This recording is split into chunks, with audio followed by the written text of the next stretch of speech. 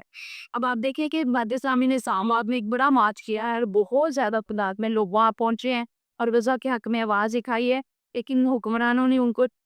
American embassy کے سامنے نہیں جانے دیا، تعطیل لگا دیا انہوں نے، ادھر ہی جو ہے وہ جگہ جہاں پہ ملی انہوں نے وہیں پہ جو ہے وہ سارا جو ہے وہ اپنا احتجاج ہے وہ ریکارڈ کروائے۔ تو یہ چھوٹی چھوٹی کوششیں ہیں، یہ انشاءاللہ تعالیٰ اللہ کے ہاں ہم کہہ سکیں گے کہ اللہ تعالیٰ ہم مجبور تھے، ہم اتنا ہی کر پائے تھے، لیکن اپنے حصے کا کام ہم نے کیا۔ یہ آج کا بائیکاٹ جو ہے وہ سارا اہل غزہ کے نام ہے۔ اور پھر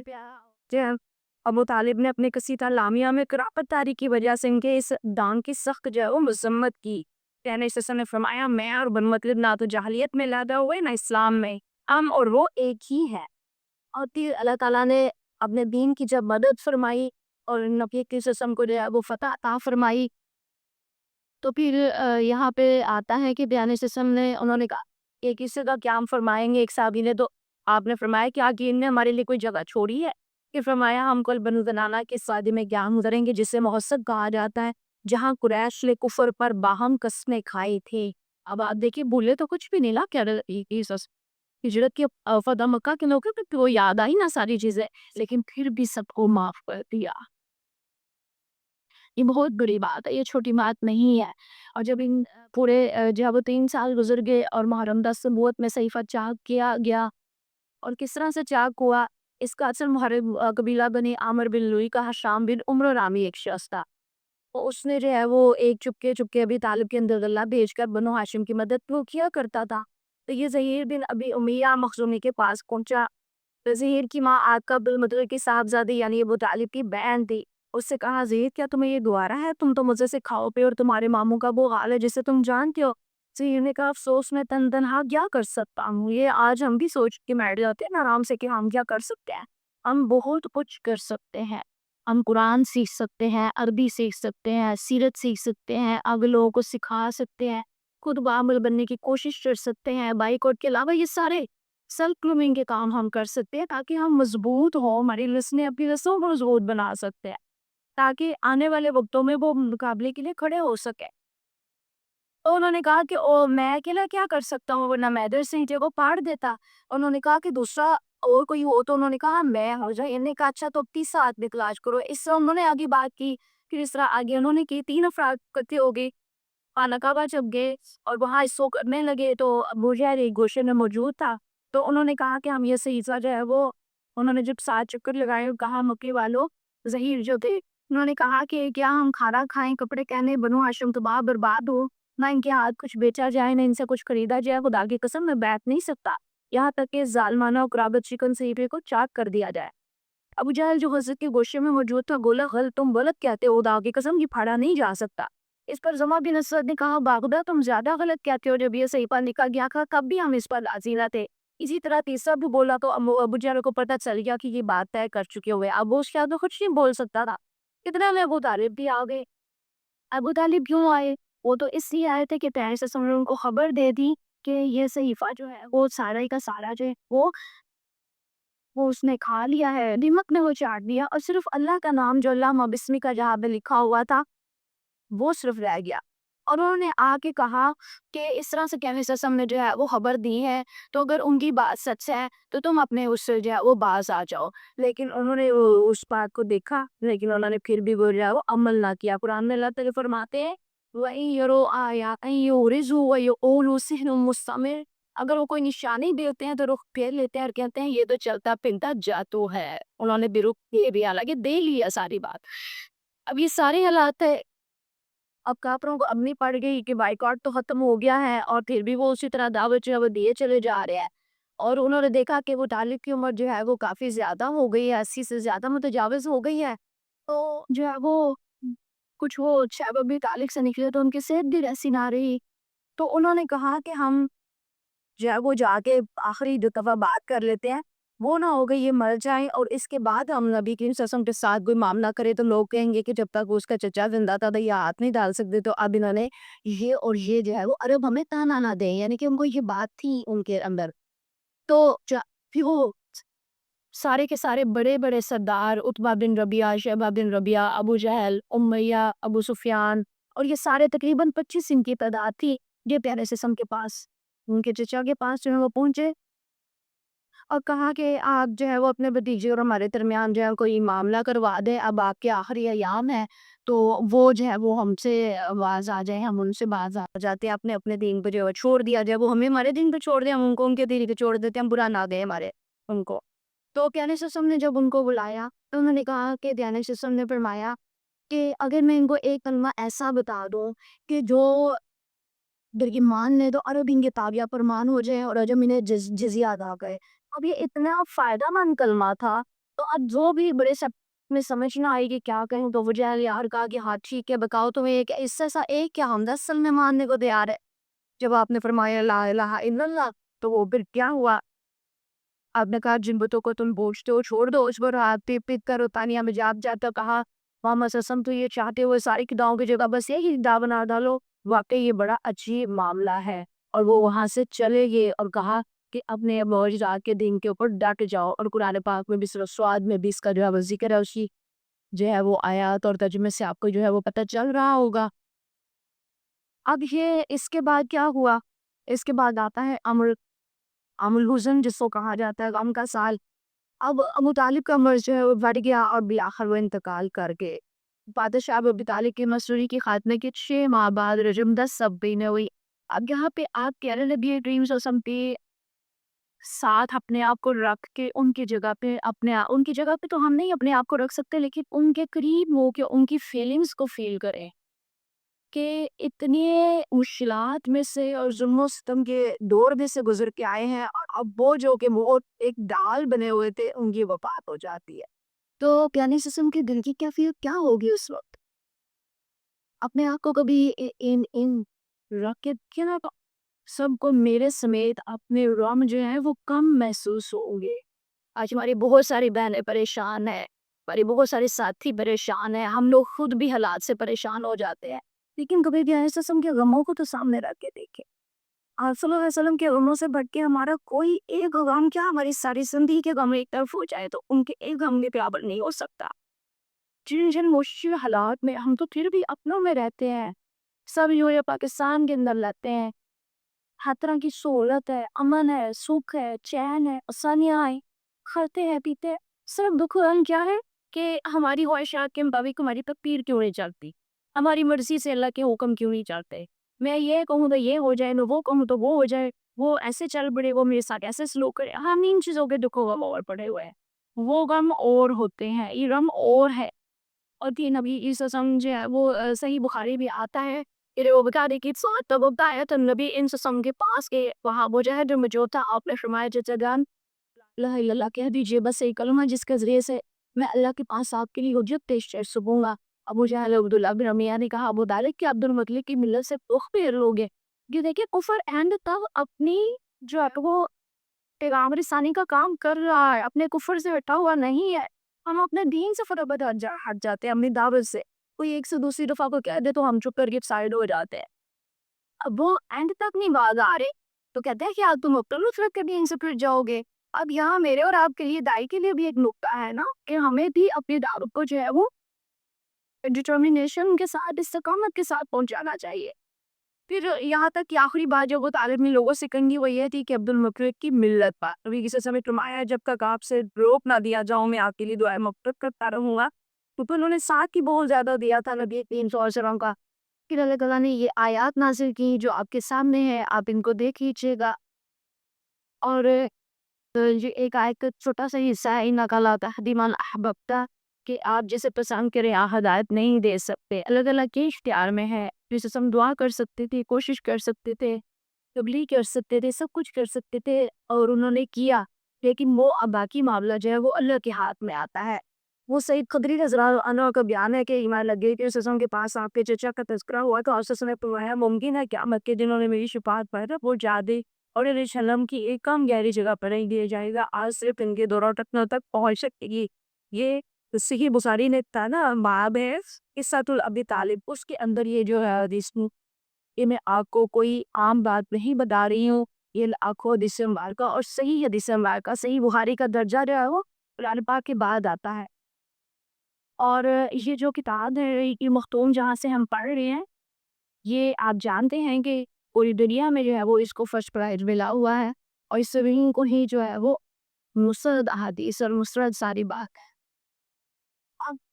ایک غم اتنا بڑا کہ ابو طالب کی وفات اور اس کے 2 ماہ بعد حضرت مومنین حدیثہ کبریٰ رضی اللہ عنہا بھی لعنت فرما گئی، اور ان کی وفات جو ہے نبوت کے 10 سال ماہ رمضان میں ہوئی۔ اس وقت وہ 65 برس کی تھی، اور رسول اللہ صلی اللہ علیہ وسلم اپنی عمر کے 85 منزل میں تھے۔ اور حضرت حدیثہ کبریٰ رضی اللہ عنہا نبی کی سے سمجھ یہ بہت بڑی اللہ تعالیٰ کی نعمت تھی۔ 1 صدی آپ صلی اللہ علیہ وسلم کی رفاقت میں رہی۔ اس دوران نرنج و قلب کا کوئی بغداد آپ صلی اللہ علیہ وسلم کی تڑپ اٹھتی، سنگین اور مشکل ترین حالات میں آپ صلی اللہ علیہ وسلم کو قوت پہنچاتی، تبلیغ و رسالت میں آپ صلی اللہ علیہ وسلم کی مدد کرتی، اور اس سلب ترین جہاد کی سختیوں میں آپ صلی اللہ علیہ وسلم کا شریک رہتی، اور اپنی جان و مال سے آپ صلی اللہ علیہ وسلم کی خیر خواہی اور غم گساری کرتی۔ رسول اللہ صلی اللہ علیہ وسلم اس کا ارشاد ہے، آپ صلی اللہ علیہ وسلم نے فرمایا، جس وقت لوگوں نے میرے ساتھ کفر کیا وہ مجھ پر ایمان لائے، جس وقت لوگوں نے مجھے جھٹلایا انہوں نے میری تصدیق کی، جس وقت لوگوں نے مجھے محروم کیا انہوں نے اپنے مال میں شریک کیا، اور اللہ نے مجھے ان سے اولاد دی اور دوسری بیویوں نے سے اولاد نہ دی۔ آج ہم ان کو آخری وقت تک جو ہے وہ یاد کر۔ ایک مرتبہ کیا نبی کی صلی اللہ علیہ وسلم کے پاس جبرائیل علیہ السلام تشریف لائے، تو انہوں نے فرمایا کہ اللہ کے رسول خدیجہ تشریف لا رہی ہیں، ان کے پاس ایک برتن ہے جس میں کھانا یا کوئی مشروب ہے، کہ وہ آپ کے پاس آئیں تو آپ انہیں ان کے رب کی طرف سے اسلام کہیں۔ دیکھیں انہوں نے اتنی جان ماری کی ہوگی، اتنا کا ساتھ دیا ہوگا کہ اللہ خود انہیں اسلام کہہ رہے، خود اللہ سامتے ہوتے دیکھ رہے، اور جنت میں موتی کے ایک محل کی بشارت دیں جس میں نہ شور و شوق ہوگا نہ درماندگی یا تکان ہوگی۔ یہ کہتے ہیں کہ یہ جو اللہ تعالیٰ نے اسپیشل خاص طور پہ اس بشارت میں محل کہا نا موتی کا، اور ساتھ تحت اس میں شور و شوق نہیں ہوگا نہ درماندگی اور تکان، کیونکہ انہوں نے اللہ کے راستے میں یہ ساری چیزیں درماندگی اور تکان جو ہے وہ بڑی برداشت ہے۔ شہر ابو طالب بھی 3 سال برداشت، اور شور و شور اس سے نہیں ہوگا کہ انہوں نے پیارے نبی کے قسم کے آگے کبھی اونچی آواز سے بات ہی نہیں کی، تو اللہ تعالیٰ نے اس کا اتنا جو ہے انہیں انعام دیا۔ اللہ تعالیٰ ہمیں ہمارے صحابیات اور ام المومنین کے نقش قدم کے اوپر چلنے کی توفیق عطا فرمائے۔ یہ دونوں علم انگیز حادثے صرف چند دنوں کے اندر اندر پیش آ گئے، اور وہ ابو طالب کی وفات کے بعد ان کی جسارت اور بڑھ گئی، اور نبی کریم صلی اللہ علیہ وسلم کو جو ہے وہ انہوں نے اور زیادہ تنگ کرنا اور سکانا شروع کر دیا، آپ کے پر بہت زیادہ ہاتھ اٹھانا شروع کر دیا، اور یہاں تک کہ آگے ساتھیوں کے اوپر بھی حضرت ابوبکر صدیق رضی اللہ عنہ کو اتنا زیادہ تنگ کیا ستایا کہ وہ ایک دفعہ ہجرت کر کے جو ہے وہ چل پڑے حبشہ کی طرف۔ تو وہاں پہ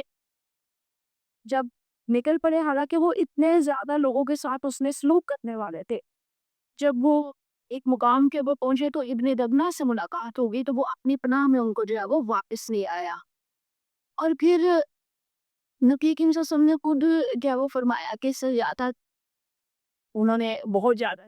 اس سے پہلے تم نہیں کیا، لیکن انہوں نے ابو طالب کے جانے کے بعد جو ہے وہ بدسلوکی کی پیارے نبی کریم صلی اللہ علیہ وسلم کے ساتھ۔ اصل کو بہت زیادہ جو ہے وہ اذیت دی گئی، حتیٰ کہ قریش ہم اپنے سامنے آ کر اور وسلم کے سر پر اعوذ باللہ جو ہے وہ مٹی ڈال۔ اب آپ دیکھیں کہ نبی وسلم کیا کہہ رہے ہیں، سر سے پاؤں تک خیر باہی ہے، سر سے پاؤں تک لوگوں کا بلا چاہ رہے ہیں۔ آپ نے فرمایا کہ تمہاری اور میری مثال ایسی ہے کہ جیسے کسی نے آگ جلائی اور پتنگے اس پہ گرے پڑنے اور وہ کو بچا رہا ہے، تو میری اور تمہاری ایسی مثال ہے کہ تم لوگ آگ میں گرے پڑتے ہو اور میں تمہیں کمر سے پکڑ پکڑ کر بچا رہا ہوں۔ یعنی کہ کمر سے پکڑ کر بچاتا ہے بندہ اس کو ہے جس سے بہت زیادہ محبت ہوتی ہے، جس سے بہت محبت ہوتی ہے آپ اس کو کمر سے پکڑتے ہیں۔ تو پھر اس قسم کی محبت اور شفقت وہ ہمیں آگ سے بچا رہے ہیں اس وقت بھی، اور قیامت تک کے لیے ان کا اسوہ حسنہ ہمیں آگ سے بچانے والا ہے، حدیث مبارکہ ہمیں آگ سے بچانے والی ہے، ان کا رب کا پیغام ہمیں پہنچانا آگ سے بچانے والا ہے۔ اس خوش لیکن ہم جو ہے وہ اس رگیے پڑے چلے جا رہے ہیں، ہمارے پاس اتنا وقت ہی نہیں ہے کہ ہم ان کی یاد طیبہ کو کھول کے کبھی پڑھ لیں، اس میں سے اپنے عمل کے لیے کچھ چن لے، اس میں سے کوئی رہنمائی لے لی، یا ہم جان لیں کہ انہوں نے ہمارے لیے اتنی تکلیفیں کیسے اور کیوں اٹھائیں۔ اور کہ جو ہے وہ نبی صلی اللہ علیہ وسلم کی وہ صاحبزادی شہبازادہ فاطمہ زہرا تشریف لائیں، وہ مٹی کو دھوتی بھی جاتی اور ساتھ ساتھ روتی بھی جاتی، تو پیارے صلی اللہ علیہ وسلم نے تسلی دیتے ہوئے فرمایا بیٹی رو نہیں، اللہ تمہارے ابا کی حفاظت کرے گا۔ اس طرح سسم یہ بھی فرماتے جا رہے تھے کہ کیش میرے ساتھ کوئی ایسی بدسلوکی نہ کی جو مجھے ناگوار گزری یا ہو، یہاں تک کہ ابو طالب کا انتقال ہو گیا، یعنی وہ اس کے بعد بہت زیادہ جو ہے وہ چیرہ دست ہو گئے۔ اس طرح تو طے درد علامہ نصائب کی بنا پہ نبی کی سسم نے اس سال کو عام الحزن یعنی غم کا سال جو ہے وہ قرار دیا، اور یہ تاریخ میں اسی نام سے وہ مشہور ہو گیا۔ پھر انہی دوران حضرت خدیجہ الکبریٰ رضی اللہ عنہا وفات ہو گئی تھی، تو ایک صحابیہ نے پھر نبی کریم صلی اللہ علیہ وسلم سے جو ہے وہ ذکر کیا اور کہا کہ ہر بچوں کی دیکھ بھال اور حفاظت نہیں کر رہے تھے، اور ان کو جو ہے وہ نبوت کا ایک باری ذمہ داری بھی تھی ان کے اوپر، تو انہوں نے مشورہ دیا کہ آپ نکاح کیوں نہیں کر لیتے۔ تو پھر انہوں نے جو ہے وہ حضرت سودا بنت زمعہ سے وہ کی بات کی، اور ان کے ذریعے سے پیغام گیا خاتون کی وجہ سے، سعدیہ کی وجہ سے۔ حضرت سودا بنت زمعہ جو ہے وہ ابتدائی دور میں مسلمان ہو گئی تھی، اور دوسری ہجرت ابتہ کے موقع پر ہجرت بھی کی تھی۔ ان کے شوہر سفیان بھی تمرو وہ بھی قدیم الاسلام تھے، اور حضرت سودا نے ان کی رفاقت میں حبشہ کی طرف جانے کی ہجرت کی تھی، لیکن وہ حبشہ ہی میں کہا جاتا ہے کہ مکہ واپس آ کے انتقال کر گئے۔ اور جب حضرت سودا رضی اللہ تعالیٰ عنہا کی جو ہے وہ عدت ختم ہوئی تو پیغمبر صلی اللہ علیہ وسلم نے ان کو شادی کا پیغام دیا، اور پھر شادی ہو گئے۔ حضرت خدیجہ الکبریٰ رضی اللہ عنہا کی وفات کے بعد کی پہلی بیوی ہیں جن سے نبی صلی اللہ علیہ وسلم نے شادی کی، یعنی کہ حضرت خدیجہ کے بعد دوسری ہے، یعنی کہ حضرت خدیجہ پہلی تھی اور یہ دوسری بیوی ہے۔ لیکن پہلے جیسے ہم نے اس سے پہلے اور کسی سے جو ہے وہ شادی نہیں کی، اور آپ دیکھیں یہ بھی ادھیڑ عمر تھی، زیادہ عمر کی تھی۔ کہ نبی کریم صلی اللہ علیہ وسلم جو ہے وہ پھر ان کو شادی کا ہوتا تو ان کے لیے یہ خواتین بھی موجود تھی، لیکن پہلے بھی ان کی شادی جو ہے وہ بڑی عمر کی خاتون سے اللہ تعالیٰ نے کروائی، کیونکہ وہ نبوت کے باون ان کا سہارا اور ساتھ، اور بھی دوسری دفعہ میں بیچوں کا بچے برباد سنبھالا تھا، تو وہ بھی اللہ تعالیٰ کی حکمت تھی اس نے کہ ان کو، اور وہ بھی انہوں نے چند برس بعد انہوں نے اپنی باری حضرت عائشہ رضی اللہ عنہا کو جو ہے وہ عبا کرتی تھی۔ اب یہاں پہ تھوڑی سی بات یہ ہے کہ ابتدائی مسلمانوں کا صبر و ثبات اور اس کے اسباب و عوامل، ہم تھوڑا سا اس کو بھی دیکھے تھے کہ ہمارا لیسن جو ہے وہ مکمل ہو جائے۔ اس میں تھوڑی سی بات یہ بھی آپ کے سامنے رکھنا تھی کہ اس کے پیچھے یہ سارا کچھ جو سہ لیا اس کے پیچھے وجہ کیا تھی۔ سبا یہ تھوڑا سا یہ بھی کتاب بھی شیئر کر دیجیے، ابتدائی مسلمانوں کا صبر و ثبات اور اس کے اسباب و عوامل نا، یعنی کہ اتنے بڑے ظلم تھے، اور یہاں پہنچ کر گہری سمجھ بوجھ رکھنے والا اور مضبوط دل و دماغ کا ادے بھی حیرت زدہ رہ جاتا، اور بڑے بڑے عقل والے بھی دم بخود ہو جاتے ہیں کہ آخر کیا وہ اسباب تھے جن کے اوپر جو ہے وہ انہوں نے وہ ڈٹ گئے مسلمان۔ تو سب سے پہلا کیا تھا، اس میں سب سے بڑا سبب تھا اللہ کی ذات واحد پر ایمان اور اس کا ٹھیک معرفت۔ اب یہ چیزیں میں نے اور آپ نے نوٹ کرنی ہے انشاءاللہ تعالیٰ، یہ نکات میں اسی آپ کے سامنے رکھ رہی ہوں کہ یہ ہم نے اپنے اس کے لیے کو نوٹ کرنے ہیں اور عمل میں انشاءاللہ لے کے آنے ہیں، کہ یہ چیزیں جو ہے وہ انسان کو بڑے بڑے دکھ غم اور مشکلات میں سے جو ہے وہ نکال دیتی ہیں۔ اور یہاں کے سب سے پہلا اور اہم سبب اللہ کی ذات بہت ایمان اس کے ٹھیک پر، کیونکہ جب ایمان کی بھی شاشت دلوں میں جانگزین ہو جاتی تو وہ پہاڑوں سے بھی ٹکرا جاتے ہیں، ان کا پلاتے ہیں وہ باہر ہی رہ جاتے۔ پھر دوسری چیز تھی پرکشش کی عادت۔ نبی کی سمجھو امت ثانیہ ہی نہیں بلکہ سارے انسانیت کے لیے بلند پایہ قائد و رہنما تھے، ایسے جسمانی نفسانی کمال، کریمانہ اخلاق، با عظمت کردار اور شریفانہ عداد و دعا سے بہرہ تھے کہ دل خود بخود آپ صلی اللہ علیہ وسلم کی طرف جو ہے وہ کشتے تھے، طبیعت خود بود آساسم پر نشاور ہوتی تھی، کیونکہ جن دمالا پر لوگ جان چھڑکتے ہیں، ان سے آساسم کو اتنا بھرپور حصہ ملا کہ اتنا کسی اور انسان کو دیا ہی نہیں گیا۔ آساسم شرف و عظمت اور فضل و کمال کی سب سے بلند چوٹی پر جلوہ افکن تھے۔ اور پھر تیسری چیز اس نے کیا تھی کہ ان کے دوست ہی نہیں بلکہ ان کے دشمن بھی ان کے سیرتوں کے تحت وہ گواہی دیتے تھے۔ آج جو فرما دیتے تھے وہ ان کو ڈر لگ جاتا تھا۔ اس واقعات ہیں کہ جس میں ان کو ڈر لگ جاتا تھا کہ اب یہ واقعہ ہو جانا ہے، یعنی کہ آپ نے ابو لہب کے بیٹا ادیبہ کو بددعا کی تو اسے یقین ہو گیا کہ وہ آپ کی بددعا سے نہیں بچ سکتا۔ چنانچہ سے ملک شام کے سفر میں شیر کو دیکھتے ہی کہہ دیا کہ واللہ محمد صلی اللہ علیہ وسلم نے مکہ میں رہتے ہوئے مجھے قتل کر دیا۔ اور یہ واقعہ میں نے آپ کو پہلے تفسیر سے پچھلی دفعہ سنایا تھا کہ کیسے شیر سارے لوگوں میں سے ہوتا ہوا اسی کے پاس یا اسی کو اس نے شیر پار کر دیا۔ پھر اسی طرح کئی دن حلف کا بھی واقعہ کہ بار بار آپ سے کو قتل کی دھمکیاں دیا کرتا تھا، تو ایک مرتبہ سے نے جواباً اس کو کہہ دیا کہ تم نہیں بلکہ میں تمہیں قتل کروں گا۔ انشاءاللہ۔ اور جب آج نے جنگ احد کے روز ابئی کی گردن پر نیزہ مارا تو اس کو گھر سے چھوٹی سی فراش آئی، معمولی سی، لیکن ابئی برابر یہی کہے جا رہا تھا کہ محمد صلی اللہ علیہ وسلم نے مجھ پر مقام میں کہا تھا کہ میں تمہیں قتل کر دوں گا، اس لیے اگر وہ مجھ پر تھوک ہی دیتا تو میری جان نکل جاتی۔ اب یہ دیکھیں، یہ دشمنوں کی الفاظ اور گویا ہے کہ ان کو پتا تھا کہ پیارے سے وہ جو بات کہتے ہیں وہ سچ کہتے ہیں۔ کیا ہمارے دشمنوں کو، کیا چھوڑ دوستوں کو یقین ہے کہ ہم جو کہہ رہے ہیں وہ سچ کہہ رہے ہیں؟ اور پھر اسی طرح سے جو ہے وہ یہ بکر صدیق تھا ان کی دوستوں، یہ ایک واقعہ میں نے اس کو کہا، یہ ایک اس کا رد آگے انشاءاللہ پھر ہم اپنے کو بھی اس سے مکمل کر لیں گے۔ ہمارے پاس لوگ تھا تو اس لیے اللہ نے کہا اس سے جو ہے وہ ہم مکمل کر لیں۔ تو انہوں نے وہ جو بکر صدیق حضرت ایک مرتبہ جو ہے کفار میں بہت زیادہ مارا بھی نہیں سسم کو، وہ جو ہے وہ ساتھ افسر بھی تھے اور وہ بھی ان کو بہت زیادہ مارا بھی تھا۔ حضرت بکر صدیق کو وہ اتنا مارا بھی تھا، اتنا ان کا برا حال کیا کہ وہ بالکل ہی جو ہے نا لوگ کپڑے میں دے کہ کر چھوڑا۔ جب ان کی تھوڑی سی ہوش آئی تو انہوں نے پوچھا کہ تیرے سسم کہاں ہے، وہ کیسے ہیں، کیا ہوا ان کے ساتھ؟ وہ ان کی والدہ جو تھی انہوں نے کہا کہ جو ہے وہ انہیں تمہارا اپنا یہ حال ہے تو بس اب امید کی فکر، وہ جتنی دفعہ ان کو کچھ کھانے پینے کے لیے کہتی ان کو کچھ کہتی وہ صرف پیارے سے ان کا ہی پوچھتے چلے جاتے۔ اور انہوں نے کہا کہ جب انہیں پتا چلا کہ ارکم کی گھر میں ہے تو ابو بکر نے فرمایا اچھا تو مجھے اللہ کے لیے مجھے پر عہد ہے کہ میں نہ کھانا کھاؤں گا نہ پانی پیوں گا جبکہ پیارے سے کی خدمت میں حاضر نہ ہو جاؤں۔ اور پھر وہ مجمع جو موجود تھی ان کی والدہ مجمع پیارے سسم کے پاس جو کی والدہ کی ان کو جو وہ لے کر گئیں، اور جب ان کو دیکھا تو پھر ان کو جو ہے وہ تسلی ہوئی۔ اور احساس ذمہ داری کس قدر زیادہ تھا صحابہ کرام کے اندر۔ صحابہ کرام جانتے تھے کہ مشرک جسے انسان کہا جاتا ہے اس پر کتنی بھاری بھرکم اور زبردست ذمہ داریاں ہیں، اور یہ کہ ان ذمہ داریوں سے کسی صورت میں گریز اور پہلو تلی نہیں کی جا سکتی، کیونکہ اس گریز سے جو دائت ہوگی وہ موجودہ ضرور ستم سے زیادہ خوفناک اور ہلاک ہوگے۔ یعنی تو ان کا آخرت کے اوپر اتنا کیا وہ اعتماد تھا، ایمان تھا، اور انہیں اس سے احساس ذمہ داری تھا کہ ہم نے جو عہدے ہو رہا ہے، اس سے وہ ان ساری چیزوں سے روزہ کا اس قدر تبترا تھا کہ روزہ سے ڈرنے والے تھے، جنت کا اس قدر تذکرہ تھا کہ جنت تک جانے کی امیدیں تھی، اور اتنے مشکل حالات میں بھی انہوں نے پیارے نبی کریم صلی اللہ علیہ وسلم کا ساتھ نہ چھوڑا۔ آج میں اور آپ تو بہت آسانی کے حالات میں بیٹھے ہوئے ہیں، غزہ والے جو ہیں اور کشمیر والے جو ہیں وہ آزمائش میں نہیں ہے، اصل میں اور آپ آزمائش میں ہیں کہ اللہ کا دین ہمارے سامنے مغلوب ہو رہا ہے، اجنبی ہو رہا ہے۔ اجنبی آپ کو پتہ ہے نا کہ اس کو قریب اور اجنبی کہتے ہیں، جو جانا تیس آنا نہ ہو۔ آج دیکھیں ہمارے لیے، ہماری نسلوں کے لیے، ہمارے اپنے گھروں میں ہمارے بچوں کے لیے دین اجنبی ہو گیا، انہیں پتہ ہی نہیں ہے کہ دین کیا رہا، قرآن کا کیا حکم ہے، اللہ رسول کا کیا حکم، اور چیزوں کی طرف جو دنیا چلتی چلی جا رہی ہے۔